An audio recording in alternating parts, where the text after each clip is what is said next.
Halo,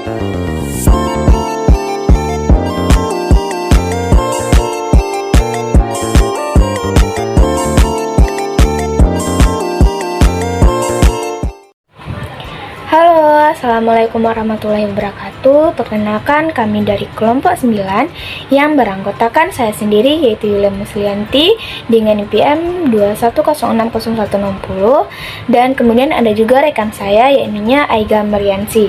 Nah, kami dari kelompok 9 akan membahas materi terkait dengan konsep dasar bimbingan karir di SMP.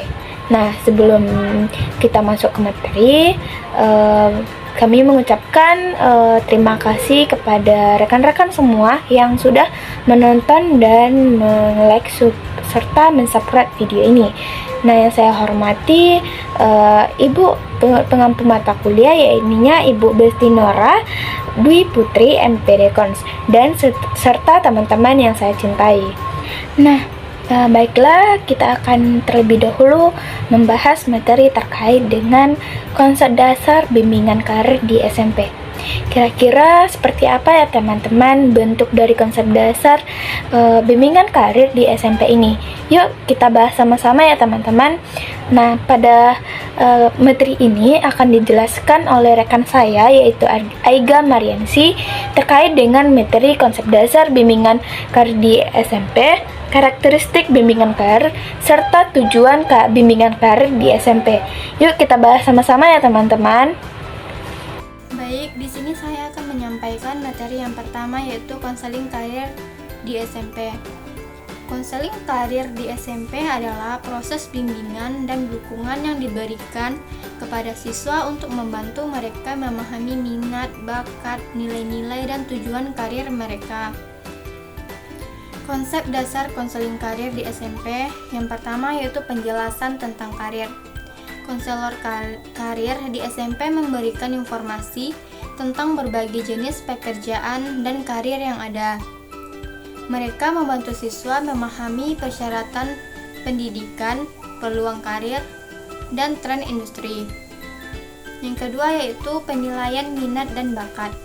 Konselor karir menggunakan alat-alat penilaian untuk membantu siswa mengidentifikasi minat dan bakat mereka. Ini membantu siswa memahami bidang-bidang yang mungkin cocok dengan minat dan bakat mereka. Yang ketiga yaitu eksplorasi pilihan karir. Konselor karir membantu siswa menjelajahi berbagai pilihan karir yang sesuai dengan minat dan bakat mereka. Mereka memberikan informasi tentang jalur pendidikan dan pelatihan yang diperlukan untuk mencapai karir tertentu. Yang keempat yaitu pengembangan rencana karir. Konselor karir membantu siswa merencanakan langkah-langkah konkret untuk mencapai tujuan karir mereka. Mereka membantu siswa membuat rencana pendidikan, menentukan kursus yang harus diambil, dan mencari peluang pengalaman kerja. Yang kelima yaitu dukungan emosional. Selain memberikan informasi dan bimbingan praktis, konselor karir juga memberikan dukungan emosional pada siswa. Mereka mendengarkan kekhawatiran dan kecemasan siswa, memberikan motivasi dan membantu siswa mengatasi rintangan yang mungkin mereka hadapi dalam mencapai tujuan karir mereka.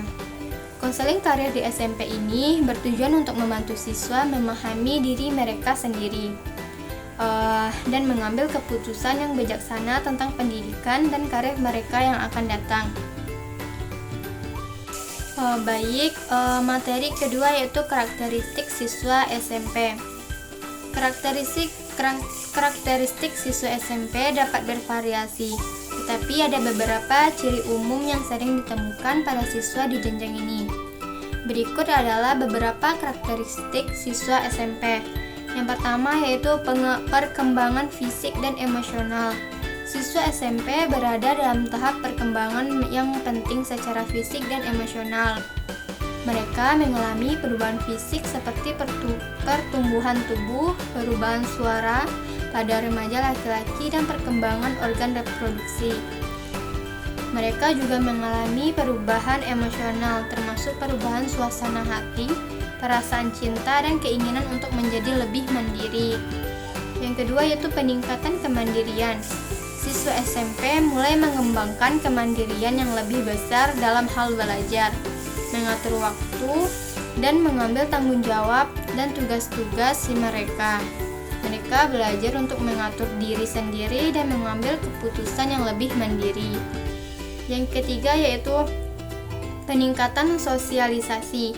Siswa SMP semakin terlibat dalam interaksi sosial dengan teman sebaya.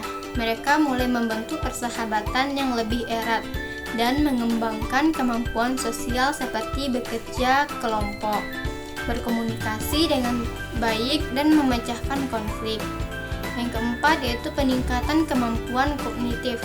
Siswa SMP mengalami perkembangan kognitif yang signifikan.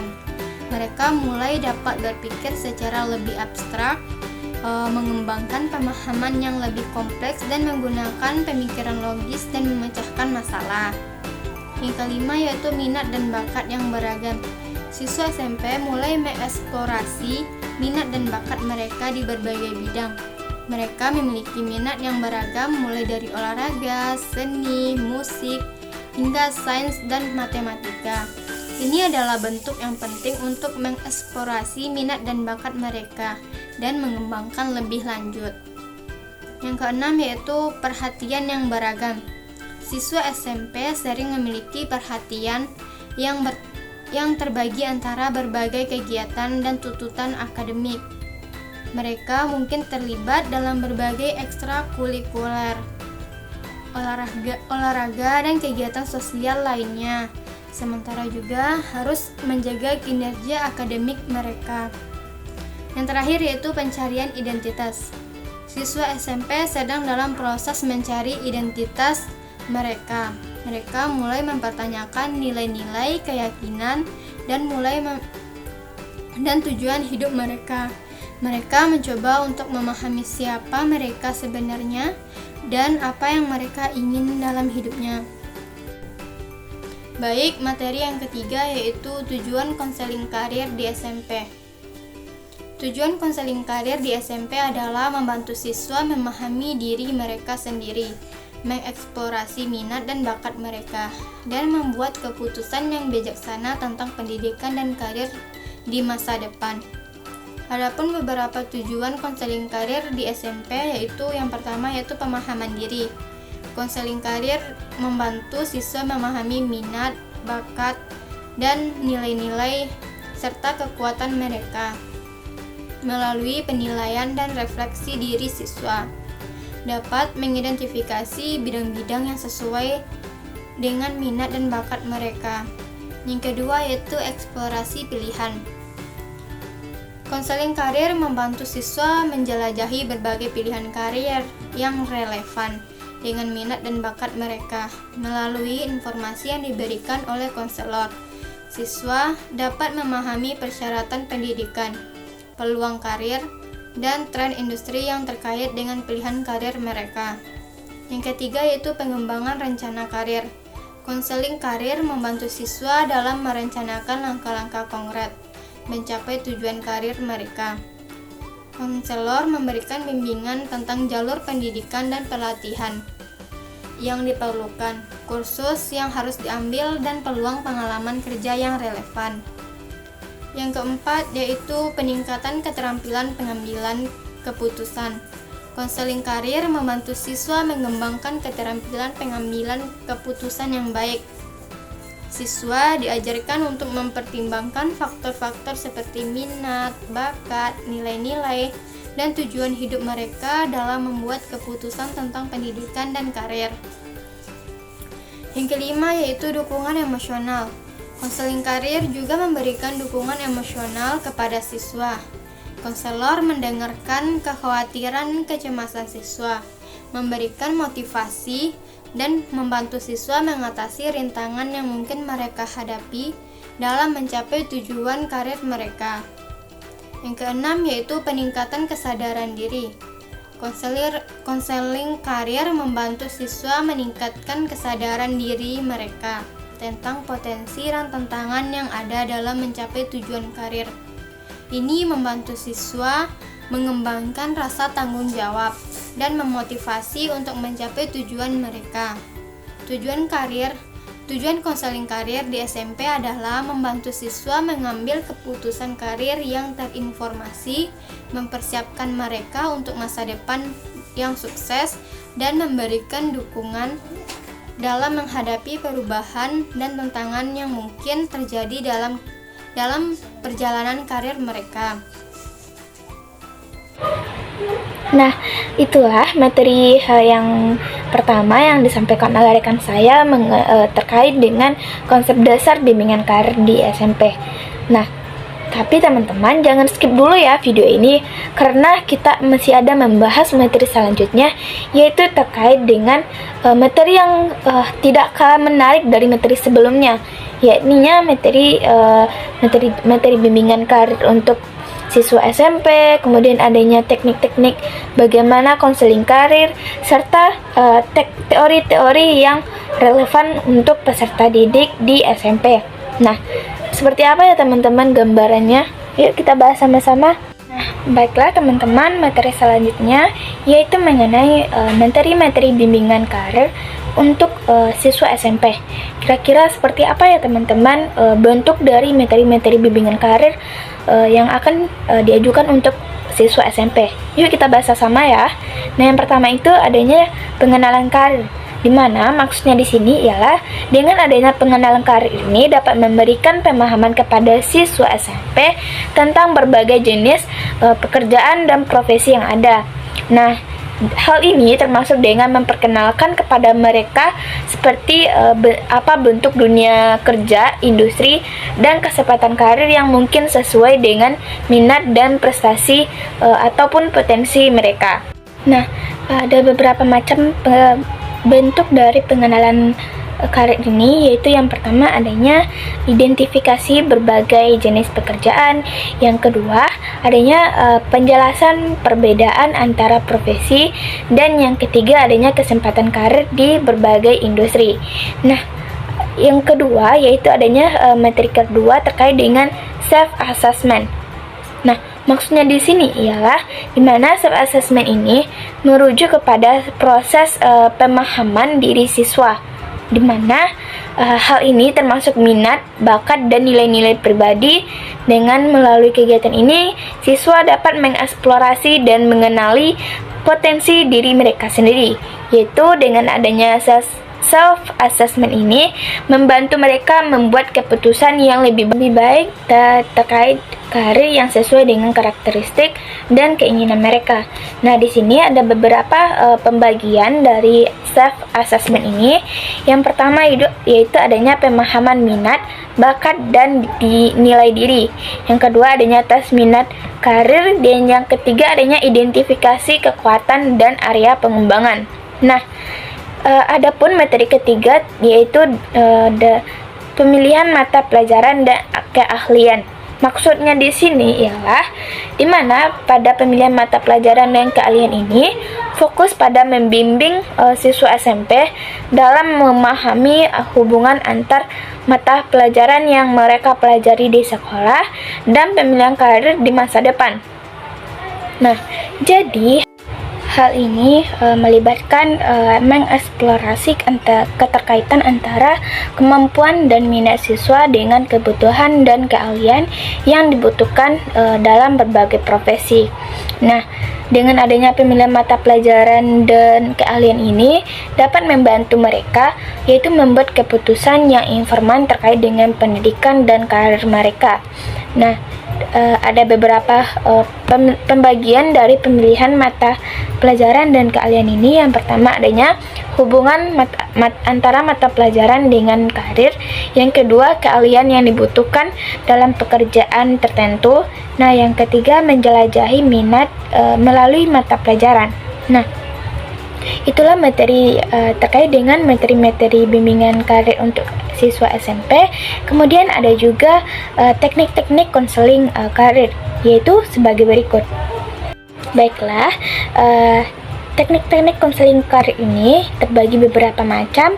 Yang pertama adanya wawancara pribadi.